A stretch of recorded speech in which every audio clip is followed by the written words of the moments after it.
പശ്ചിമേഷ്യൻ സംഘർഷവുമായി ബന്ധപ്പെട്ട റിപ്പോർട്ടിലേക്ക് പോവുകയാണ്. കരാറിലെത്താതെ ഹോർമൂസിലെയും ഇറാൻ തുറമുഖങ്ങളിലെയും ഉപരോധം അവസാനിപ്പിക്കില്ല എന്ന നിലപാട് ആവർത്തിക്കുകയാണ് അമേരിക്കൻ പ്രസിഡന്റ് ഡൊണാൾഡ് ട്രംപ്. നാവിക ഉപരോധം നീക്കാതെ ചർച്ചയ്ക്കില്ല എന്നാണ് ഇറാന്റെ നിലപാട്.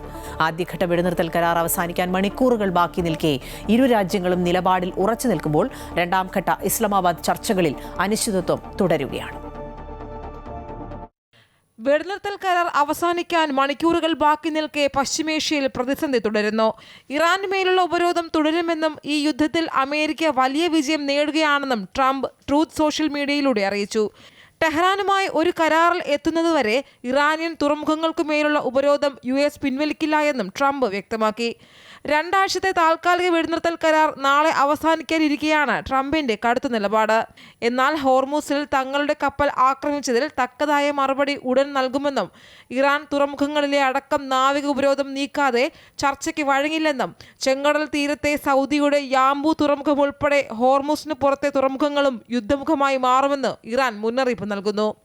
രണ്ടാം ഘട്ട സമാധാന ചർച്ചകൾ പാകിസ്ഥാനിലെ ഇസ്ലാമാബാദിൽ നടക്കാനിരിക്കെയാണ് ഇരു രാജ്യങ്ങളും നിലപാട് കടുപ്പിക്കുന്നത്. ഇറാൻ കൈവശമുള്ള സമ്പുഷ്ടീകരിച്ച യുറേനിയം അമേരിക്കയ്ക്ക് കൈമാറണമെന്ന US നിലപാടും ഉപരോധങ്ങൾ പൂർണ്ണമായും നീക്കണമെന്ന ഇറാന്റെ ആവശ്യവുമാണ് ചർച്ചകൾ വഴിമുട്ടാൻ പ്രധാന കാരണം. ഹോർമൂസിലെ നാവിക ഉപരോധം കുരുക്കാകുമെന്ന് പാകിസ്ഥാൻ അമേരിക്കയെ ധരിപ്പിച്ചതായാണ് റിപ്പോർട്ടുകൾ. ഉപരോധം ആരംഭിച്ചത് മുതൽ ഇതുവരെ 27 കപ്പലുകളെ ഇറാൻ തുറമുഖങ്ങളിലേക്ക് തിരിച്ചുപോകാൻ US സൈന്യം നിർബന്ധിച്ചതായി US സെൻട്രൽ കമാൻഡ് അറിയിച്ചു.